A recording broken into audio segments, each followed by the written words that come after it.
Hi, I'm Rob Young, owner of Borderlands Comics and Games in Greenville, South Carolina.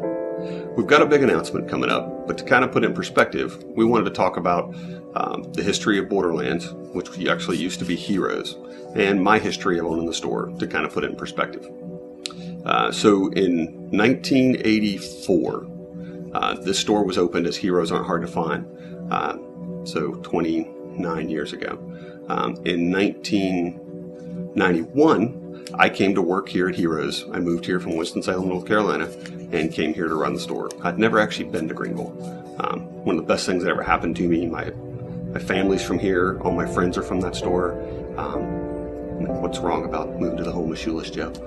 So it's pretty cool, and I've enjoyed it ever since. A few years later, I moved up to being head of retail for Heroes. So I was over all the stores. There were 6 stores in 3 states, and I helped run Heroes Con up in Charlotte. In 1996, the store was bought by Stan Reed. Stan's an awesome guy, and he's one of my best friends. Stan actually used to work at Heroes as well, and was head of retail and did all the ordering and stuff for Heroes. And he ran it for 15 years. And for 15 years, pretty much tried to buy it every time I had a chance, and every time he laughed at me and told me no.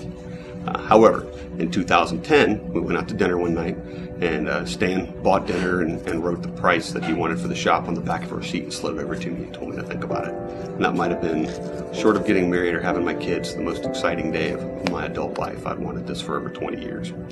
So I bought the store and took over in 2011. Now, aside from that, back in 1996, I started running small cons here in Greenville. The Greenville Comicon was a lot of fun, and there's a lot of really big name guests that came through. Francesco Francavilla, who's huge right now and doing covers for Marvel, DC, Image, Archie even. It was one of his first shows he ever did. Dave Cockrum, one of the creators of X-Men. It was the last show he ever did, unfortunately, before he passed. But those shows were amazing, and I truly enjoyed them. I bought the shop, I was nervous, and I was scared to death. It was the biggest purchase I've ever made. Everyone seemed to truly enjoy it. We did a good job. We did a lot of events, increased the product in the store, and definitely increased the back issues that were here just because I'm a nerd, and I loved them. So we went from that. Our first free comic book day was a huge success. Our second free comic book day, we drew over 2,000 people, and it was sponsored by Pepsi, and we had a blood drive here that drew over 100 blood donors, and thank you for that. And I also want to thank everyone who's ever volunteered in the store. There are more of you than I could ever count. And with all these big events and things that we've done, and even just helping out in the shop when someone had a day off and they wanted to do something nerdy like file comics or put up games, there's a lot we couldn't have done without you, and we really appreciate it. With all that said, having worked at Heroes and helped run Heroes Con, and having done my shows in the past, people are always asking us when we're going to do a show.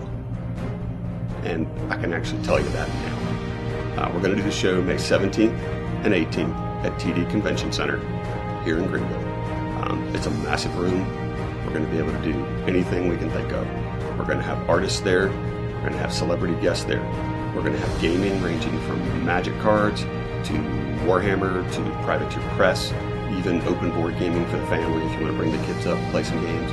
We're also going to have a quick draw contest for kids, and they'll win some prizes doing that as well. And that's just the tip of the iceberg of things we have planned. If you have anything you want to do, let us know. Give us some ideas. We'll see if we can get it done. We hope and anticipate that this will be the biggest convention ever in South Carolina for comics and games. And we're proud of it, and we're going to work really hard at it. So thanks, guys. Keep in touch with us. We're going to have a Twitter for South Carolina Comicon. We're also going to have a Facebook for South Carolina Comicon, and the website will be scomicon.com. So keep in touch with us. Let us know what you think. Let us know what you're looking for. And we look forward to unveiling some really cool surprises for you. Thanks, guys.